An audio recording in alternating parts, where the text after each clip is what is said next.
They came, they saw, they won 3 games. They did. Jason Bristol here with Jeremy Booth. What a performance by these Astros. Yep. To come here and to win 3 straight games and now hold a 3-2 series lead. We've mentioned this on KHO 11 News that 10 teams have won 3 straight games after dropping the first 2. 7 of those, or 70%, have gone on to win a World Series championship.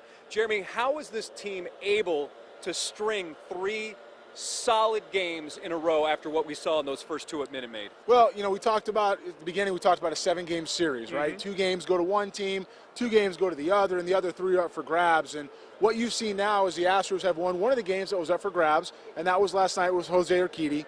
You see, you know, what happens tonight with them just beating. They just beat the Nationals. And you see what happened in Houston where they gave away a couple of games. That's the Nationals too, right? So you're in a position now where they kind of got their 2, Houston's got their 2, and the one that was kind of up for grabs they've got. That's how you get to 3-2.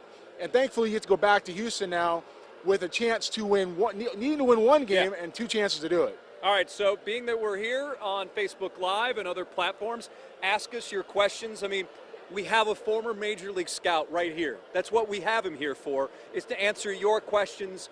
And you sometimes answer mine too. I do. Sometimes, yep. yeah. All right, so let's check in with those checking in. Erica is here, Greta, Jess, Daphne, Christine, Remy. So basically, you've got all these people saying, great job, Astros. Yeah. This is a part of this Astros run where these players, they put it all together. Am I wrong? Because the hitting was there, the defense was there, the pitching was there, the bullpen was there. That's what the Astros accomplished in these previous 3 games we saw here at Nationals Park. Yeah, you know, we talked before about the postseason being not just about teams that are good. They're all good because they're here, but it's about who's playing the best baseball. That's how wild card teams in the past have beaten, you know, the teams with the most wins. The Astros, when they're right, are as dangerous as anybody could ever hope to have. You've got 3 frontline starters. You've got guys that can fill in. Now, Jose Urquidy looks like he's got a chance to be something pretty good. Pretty good. You've got, you know, Springer does what he does. It's such a dangerous lineup that makes consistent hard contact and produces in the right situations. When they balance that out with effective defense, that means making the routine play. And Gurriel has been impressive at first base each and every game in this series, last 2 nights especially. When you can take runs away and you can add runs and limit damage on, you're going to go ahead and win some ball games, and that's what they have. They got it rolling right now. I see a lot of names, people that have been checking in each and every night. We appreciate that. Questions from Lynette, Aaron, Remy. Here's an interesting one. Do you think teams actually play better away from home? I think in this case it was just a matter of the Astros were trying to be perfect. That's what I think. I know we discussed this yesterday, but I think that there was such buildup. World Series. It was World Series or bust. The Astros finally got to this point, and I think in some instances, perhaps with the hitters, I think they were trying to be too perfect, too fine, and I think losing those first 2 games, while not recommended, Jeremy, yep. I think that little players-only meeting saying, guys, come on, we're good, we can do this.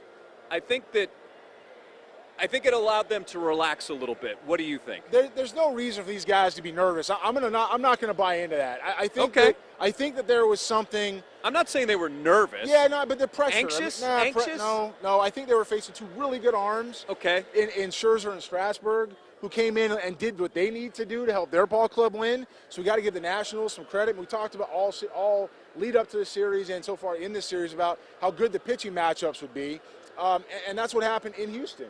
That said, they didn't take care of the baseball play defense. They kind of had some runners in scoring position, left a lot of guys on base. Small City was left on base there, you know, and they just didn't execute the way they were supposed to, the way they're accustomed to. I also think there was some things circling around them and they just couldn't get away from. You know, we talked last night about how this is a zoo every day. It's really hard to prepare and get your work in the World Series in the postseason because everybody is here. Commissioner's office is here. Players Union is here. Both cities have all their media here, right? MLB Network is here. Fox Sports is here. We're here, okay? And so their fans are here and the family's here. Everybody's here. And these guys really want to focus and get back to baseball. And when you're watching these type of things go on, they need to center themselves. So any other additions that kind of can infiltrate that clubhouse can be a distraction. I think you're right, because I was talking with a couple of former players the other day, and they were mentioning to me about Anthony Rendon coming back to Houston. And the fact that, can you imagine what it's like to come back to your hometown and just deal with everything, but especially, and it sounds trivial, ticket requests. Yeah. I mean, can you imagine these guys, they've got to take care of all that stuff. And listen, they're professionals. I know they deal with this 162 games a year, but everything is magnified on this stage, everything. And I know it sounds like not a big deal, but it can be a distraction a little bit. There's quite literally, and it gets guys perhaps out of their routine. Yeah, there's quite literally billions of people watching this thing around the world. And when you're looking at every country being able to access this thing, and you're looking at you're playing in a fishbowl. You're in a stadium that's got 50,000 people every night. You've got everybody wearing colors. You've got fans. You've got your friends. You've got your family. George Springer took BP today. I think I saw in a Bradley jersey, right? Okay. Yeah, it's like that's the type of stuff they're doing to get themselves back and be focused. I'm not going to buy that they felt any undue pressure. I think that there was just a lot going on around them that was kind of breaking their sanctity of their clubhouse. And to that end, once that was kind of lifted, what I will continue to do is give the clubhouse culture and A.J. Hinch and those players, all these superstars just wanting to play together, okay? It's just such a unique environment to be a part of. A.J.'s done a great job, and he's as responsible as anybody for how they've gotten this far. I will give credit to A.J. He sticks with guys. He believes in these players. Yordan Alvarez, who obviously is on a track to be an all-star many, many years. But listen, he has struggled. He was hitting .045 in the ALCS. Yep. He's now had 6 hits, I believe, in this World Series. Carlos Correa, certainly a plus defender. You've got to leave him in there. But he's a guy that you want in there, but he's come around big moments with home runs. I mean, he has hit very big home runs. So I think A.J., the way he manages this group, in situations like this is where he truly excels, in my opinion. Not to say that he's perfect, because no one's perfect. I think he should have left Urquidy in for another inning. Right. But he handles all of this, and I think he handles it well, and I think he gets rewarded 85, 95, well, how about 85% of the time and 85% of the decisions he makes? Yeah, I think that Yordan Alvarez will probably get a little bit of a pass from me. Okay. Because he's really never been here. Yeah. He started off, came up in May, right? So it was later June, than that, because yeah. he's never been here.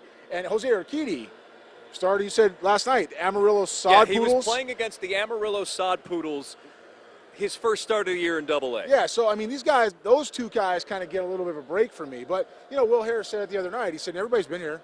We've been here, right? So they're accustomed to that. What needs to happen is good managers know how to get the most out of their players. And A.J., even with the decisions, he's earned the right to run with his personnel. He's earned the right to have his say. He's on the verge of a second World Series ring. And that's a feat that a lot of guys are going to play in one. A lot of guys don't play in one. He might have a chance to get 2 rings. Yeah. That's pretty good.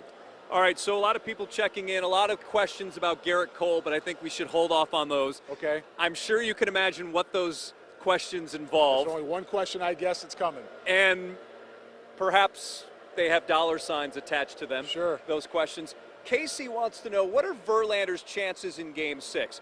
Verlander's chances are excellent. I mean, you're talking a guy who will likely win the Cy Young Award. Right. However, he has had some struggles in World Series games, especially early in playoff games. So what does Justin Verlander have to do? I think one thing that you've told me throughout this season, it doesn't matter how good you are, you have to make hitters uncomfortable.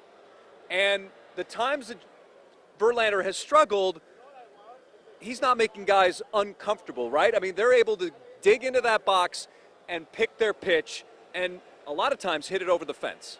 Yeah, when guys, usually that happens when something isn't working with your feel and your command, and guys don't get uncomfortable and they can kind of sit back and wait on a certain pitch. With Justin Verlander, at some point in that at bat, you're going to get a fastball, right? The question is, it's going to be a fastball you want to hit, And if you can look early for that and focus on that, you got a chance to get to him if you can't protect it with another breaking ball or a changeup. But Verlander, when he's on, he uses both sides of the plate. He's able to get more velocity when he wants to, and he's able to have his secondary stuff protect that fastball to make that more effective. His stuff is so dominant, even at 36 years old, right? It's so dominant that if you're able to do that, he excels through the game. He gets better as the game goes on. So for me, his chances are what any other Justin Verlander start would be like. They're not any more or less. They're just whether or not he's able to in other words, handle his part of the bargain and take care of his business and his approach. Let me ask you this. If Verlander struggles early, knowing that it's a game where the Astros can close out the Nationals and win the World Series, if you're AJ, do you pull him if it's maybe a couple of quick runs? That's a great question. I'm going to say that because other guys, he would pull them, right? Yeah. Other guys, he would pull them, I would think, and say, listen, let's stop the bleeding and try and get some runs, because Verlander's a guy who we've seen get stronger as the game goes on. But at some point, if you let up 3-4 runs, sometimes that is an amount of runs that's awfully hard to overcome in a World Series game. What you're trying to do is, and AJ has said this well, you're trying to manage each game for today. And if Verlander goes out and gets roughed up, he's going to go ahead and he's going to go do what he has to do, because there's nothing else happening after Wednesday. Yeah. No matter what, the season ends Wednesday. So it's really all hands on deck the next 2 days. You want to try to knock these guys out. You don't want to let them get to Game 7 if you don't have to. The Astros have 2 shots to win one, but, man, you really want to win that first one. You don't want to let these guys get some momentum back and get back in the series. All right, so now let's tackle a lot of Garrett Cole questions. All right. And basically, we're going to move over? Why, have we been drifting? So apparently the field is tilted this way, everybody, because we kept moving to the right. So sorry about that. So a lot of questions about Garrett Cole. Will he return to Houston? Can we keep him in free agency? Jeremy, we've had so much good news these past 3 games and these past 3 days. I think I know what you're going to say when it comes to Garrett Cole and free agency. So let me just tee you up and say, what do you think, Jeremy? Thanks, Jerry.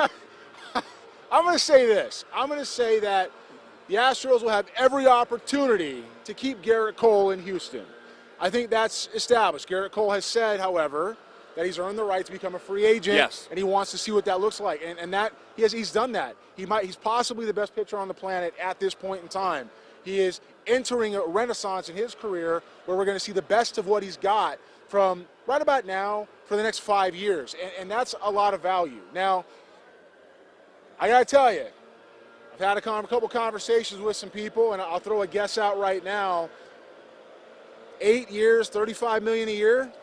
You know, I mean, and that's territory for what pitchers of his class have done. And Clayton Kershaw, Zach Greinke, Justin Verlander. You know, there's guys out there that have got that money, and look at those contracts now. Would you give Garrett Cole that at 29, basically, to 35, 36 years old, when he's trending on a path like Justin Verlander is? Now, here's the good thing, Houston. Here's a really good thing, okay? We're the state of Texas. That means it doesn't cost as much money to live in Texas as it does in California. We got something called 0% state tax, okay? And that's going to factor in as well. It does matter. It's going to matter. It's going to factor in as well. Now, that team up in Dallas knows that too, okay? And they were better than expected this year. While we can't ever say he's going to land one spot or another, I would say the feeling of winning a World Series or pitching in a World Series, the way he's had a chance to go over the last couple of years, with Justin Verlander being back, with Greinke being back, I think there's a real opportunity for him to stay in Houston, but it's all going to come down to Jim Crane and how much money he decides he's comfortable committing, because after Garrett Cole, there are other players coming up that need to be committed to if they decide to keep this open. And who may those names be, Jeremy? Well, you've got Altuve and Bregman locked up, right? Yordan Alvarez is part of the future. Correa's still going to be here for a while. You know, as it sits right now, his contract's not due for a couple of years, but George Springer's up after 20, I believe, right? And Verlander and Greinke are both 21, is that correct? Yeah. So for the next couple of years, you have a chance to keep this together, but they made a decision this offseason between Charlie Morton, and Dallas Keuchel, right, and going with Wade Miley, anticipating some of these, and Peacock and Colin McHugh in those last couple starter roles, anticipating McCullers coming back next year, who, by the way, is going to be up in a couple years as well, and what they had in Verlander and what they had in Cole. So the answer is there's every opportunity. The answer is Houston has probably, the first pole position to be able to go ahead and make that happen, and the living conditions and lack of state tax has a lot to do with it. But Garrett Cole's from Southern California. I don't see him ending up in New York.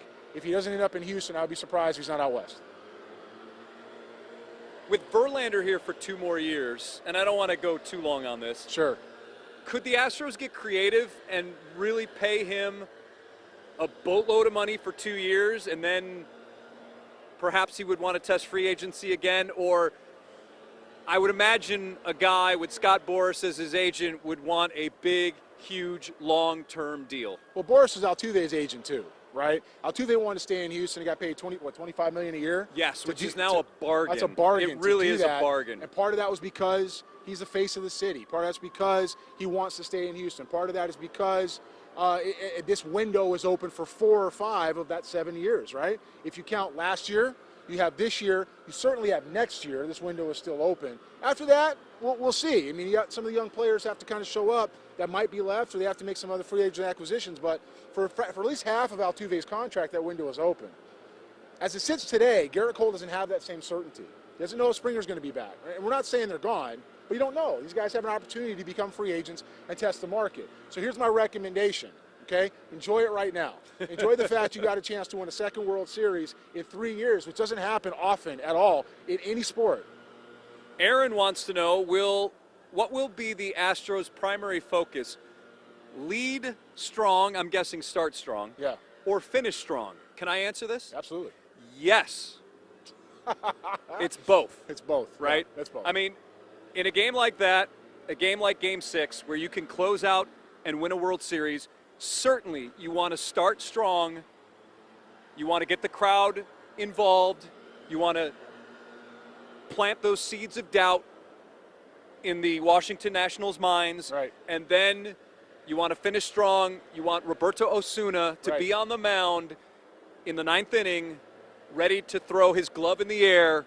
That is an ideal scenario. So I would say both. That's what the Astros want. They want to start strong and finish strong. And be strong in the middle, too. I mean, we saw what happens you're right. in Game 2 when you play half a game. They played 5 innings of good baseball and 4 innings of not, and it was what? Was it 10-1, 10-2? It was whatever it was, wasn't good. And when the Astros play a complete game, they're tough to handle. And so that's what they want to do. Right now, they got one thing on their mind, and that's the next 9 innings of baseball. So they are cleaning up here at Nationals Park. One thing that a lot of people don't know, we know, is that during a baseball season, the grounds crew does amazing work, but they do not want you on their grass. At all. Guess what? You can be on the grass at this point, because guess what? This grass right here? There's no more season here at Nationals Park. Are you talking about this grass right here? This grass right here. So right here you have the World Series 2019 logo. And what's going to happen is they're going to turn off these lights, and that's going to signal and symbolize that this portion of this World Series journey is over. That's right. And now we're heading back to Houston with 2 chances to win 1. What % chance do you give them to get it done? 75%. Yep. Yeah, 75%. I think it's the right time. I think that the momentum is in their favor. I think this is why you have home field advantage to the end of the series, and I think they need to use that to their advantage. So, look, they're ready to play. They're obviously feeling pretty good about themselves. They're feeling comfortable and confident. Whatever was holding them down before, mentally or physically, they've got it kind of figured out, and they worked through it. So it's the right time to come back to Houston and close it out. All right, so let's wrap up this another edition of our Facebook Live, our post-game show, if you will.